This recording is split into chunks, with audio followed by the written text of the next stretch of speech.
मंत्री आशिष शेलार यांच्याकडून मनसे आंदोलनाची पहलगामच्या हल्ल्याशी तुलना, तर पहलगाममधील दहशतवादी तुमचे कोण आणि कसे पळून गेले? पेडणेकरांचा संतप्त सवाल नांदगावकरांनीही सुनावलं.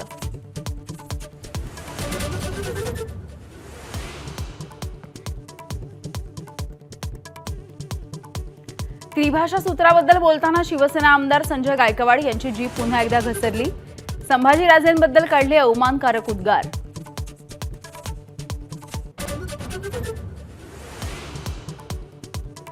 आपण भोजपुरी बोलतो, हल्ला करून दाखवा. भाजपचे माजी खासदार आणि अभिनेते दिनेश लाल यादव उर्फ नरहुआ यांचा आव्हान. भाषेच्या मुद्द्यावरती कुणालाही जबरदस्ती करू नये असाही सल्ला. एकनाथ शिंदेंनी आज नाश्त्याला फाफडा आणि ढोकळा खाल्ला. जय गुजरातच्या विधानावरून राऊतांकडून खोचक टीका. शिंदेंनी कांदे पोहे आणि बटाटे वडे खाणं सोडल्याचा टोला.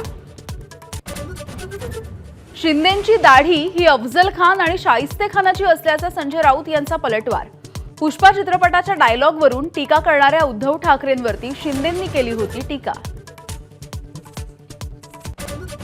ठाकरेंच्या शिवसेनेमध्ये उरलेले आमदार आणि खासदार आपल्या संपर्कात. गिरीश महाजन यांचा मोठा दावा.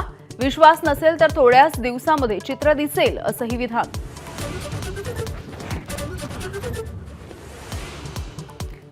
ठाकरे बंधूंच्या एकीचं तमिळनाडूचे मुख्यमंत्री एम के स्टॅलिन यांच्याकडून स्वागत. भाषिक अधिकारांसाठीचा लढा आता राज्यांच्या सीमा ओलांडून महाराष्ट्रामध्ये वेगाने पसरत असल्याचं केलं नमूद.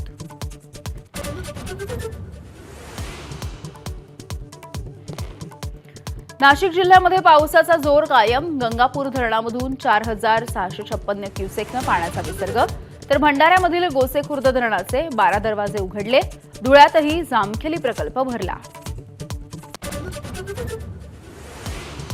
अमरावतीच्या मेळघाटामध्ये 10 दिवसांच्या बाळाला दिले 39 चटके. पोटफुगी झाल्यामुळे वृद्ध महिलेकडून अघोरी उपचार, गुन्हा दाखल.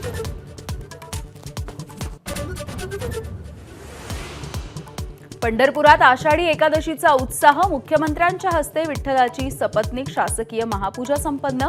दर्शनासाठी वारकऱ्यांची रीघ.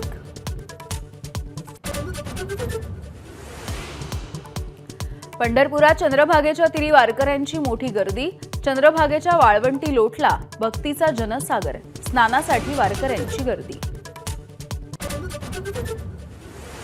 अमरनाथ यात्रेसाठी भाविकांची अलोट गर्दी. कालपर्यंत 30,000पेक्षा अधिक भाविकांनी दर्शन घेतलं. सुरक्षेच्या पार्श्वभूमीवरती बंदोबस्त तैनात.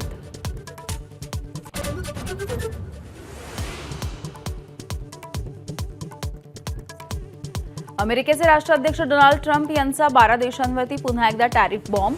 ट्रेड संदर्भामधल्या पत्रांवरती केली स्वाक्षरी. डेडलाईन संपण्यापूर्वी संबंधित देशांना पत्र पाठवणार असल्याची माहिती. इंग्लंड विरुद्धच्या एजबॅस्टन कसोटीमध्ये 5व्या दिवशी पावसाचा व्यत्यय. पहिल्या सत्रामध्ये 1 तासाचा खेळ वाया. भारताच्या विजयामध्ये पाऊस खोडा घालण्याची शक्यता.